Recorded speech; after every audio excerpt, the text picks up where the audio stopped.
So to give you an idea of the monstrosity that we were dealing with here, this was all covered in trash. Some NGOs have come in and cleaned this up.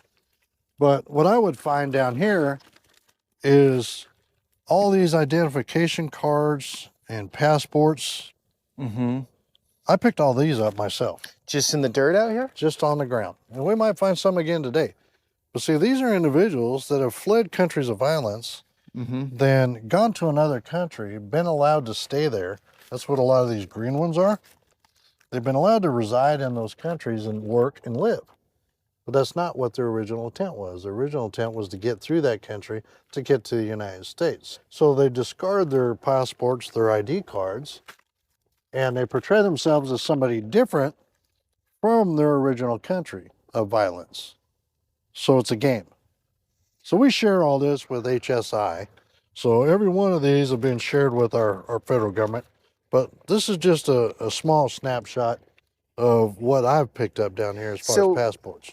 If you're from Venezuela, right? Let me try to walk through this, right? You come over, you come up through Mexico, right? You want to discard your passport before you come over?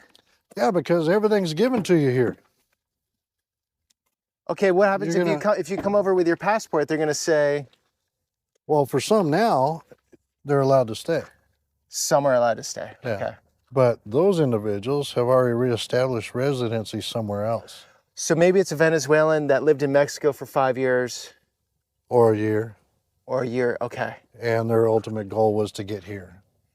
Right, I read a lot of the Haitians that came in, say this last summer, or whenever that was in the last year. Yeah. A lot of them had lived in Chile or other places, not even Haiti. Oh, yeah. And they recently came up, but they haven't even been in Haiti for a long time. No. Okay, so here's where it ends. So here's where the fencing ends, and this is the tribal land, as you can see. So you have the Kokopah tribal land, which is sacred, sovereign land. You get some border challenge coins. Look, right here. See what I was telling you about? They tossed their money. So this is all money. They know when they get here, they're going to be able to... Here's a euro. Yeah, so... Look at that. Go ahead and pick them up. We have a euro. Don't throw it back down. Keep it. What is that? I'll put it in my That's a peso. package. You're a coin collector now, Sheriff. Well, I use it for display purposes. So what coins have you seen? Like, what are the most far out there coins? well, I'm waiting to find something from Russia. We're looking for Russian rubles out here on the border. Anybody I bring down here, well, you missed a bunch. But you see right here, they tear up their IDs. They're still doing it. Okay. They'll tear up their identification card because they don't want to get caught. Chile? There's some more right there. See, look, you're missing a lot of money. More euros? This is crazy. When I bring people... What a wild, I mean, you're used to it, but what a wild part of the world. We're right here, Yuma County, then the natives control this land. Right. We have euros in the dirt. Yeah.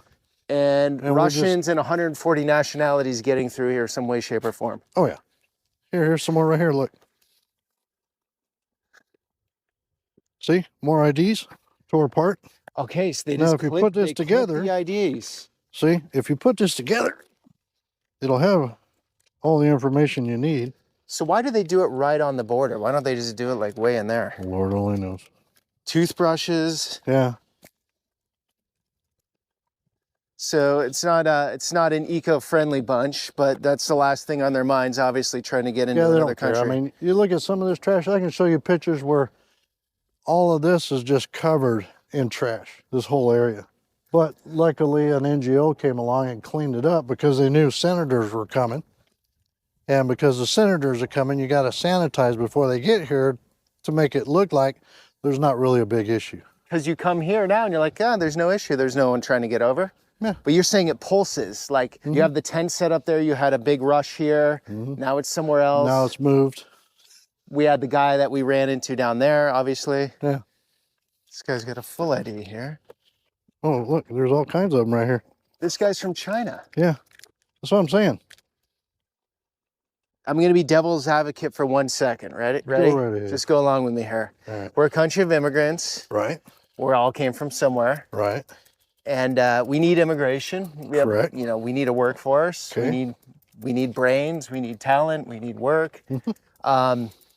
But like you said before, there's a threshold. Like, how much can you take? And everyone has a threshold, as in, like, they're living in their house. Right. And if all of a sudden they had 300 people show up on their front lawn, they would have reached their threshold, right? So what is that threshold? Maybe that's the big question, which nobody can really agree on, right? Well, you have these electeds, and all you hear is, we need to fix our immigration. We need to fix our immigration laws, right? Why don't we have a change in the immigration laws? Because they can't get together on it. So what do? They create a crisis to take your mind off of the fact that they can't do their job. What's the crisis? Immigration, COVID, you name it. Here's another euro. Oh, cool. Did you ever see as many euros down here? Euro coins? Oh, or is that a new thing? No, I got, oh, look, there's a whole ID.